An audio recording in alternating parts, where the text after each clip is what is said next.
Hello, welcome to English with Chadwick. Today I'm going to talk about one aspect of traveling. I've had many conversations over the past few weeks about people's desire to simply get in a car or on a plane or on a train and go somewhere. So stay tuned and we'll talk about it.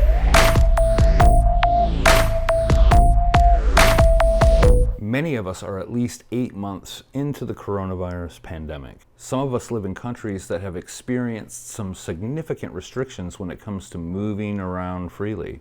I live in the state of Michigan, in the United States. Michigan shares a border with Canada.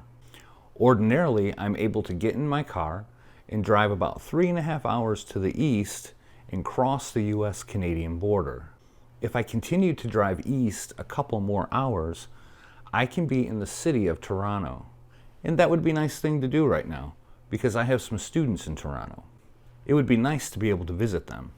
One student in particular is going to be in Toronto until next spring. During the spring, their family is going back to Japan. It would be great to visit them before they leave. But there's one problem. The border between the United States and Canada is currently closed because of the coronavirus. So close, yet so far away. What do you do?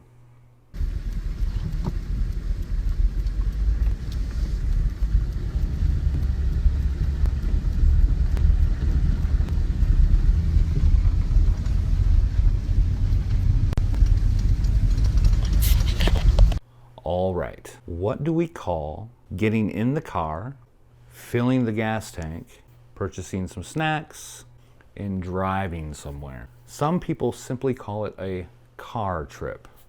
Makes sense, because you are in a car taking a trip. Here in my house, we call it a road trip. Hey sweetie, what do you want to do this weekend? I don't know, let's take a road trip. Where do you want to go? I don't care. Let's just get in the car and go. Sounds good to me. A road trip can cover a short distance, or a road trip can cover a long distance. The idea behind a road trip is that you are simply loading into the car and going somewhere. Sometimes you have a particular destination in mind, and sometimes you don't. A couple of years ago, the family and I took a long road trip to Colorado. It took over 2 days to drive from Michigan to Colorado. But some of our favorite road trips don't have a destination in mind at all. Amy and I sometimes like to play a game where we get in the car and drive to the end of our road. Then I'll ask Amy which way we should turn, left or right. And then that is the direction we go. The whole trip consists of coming to an intersection and choosing left or right. We have actually gotten lost in the middle of the wood once and nearly ran out of gas. That was exciting. At the same time, we have actually discovered some cool shops and restaurants that we never would have known about otherwise. I know that traveling is on a lot of people's minds right now. Hopefully sometime in the near future, borders will begin to open up for us again, and we will be able to explore different places and cultures. But until then, have fun dreaming and planning. And while you're here, please leave a comment about your favorite way to travel, or where you are dreaming about traveling to when things begin to open up again. Thank you for sharing some of your time with me.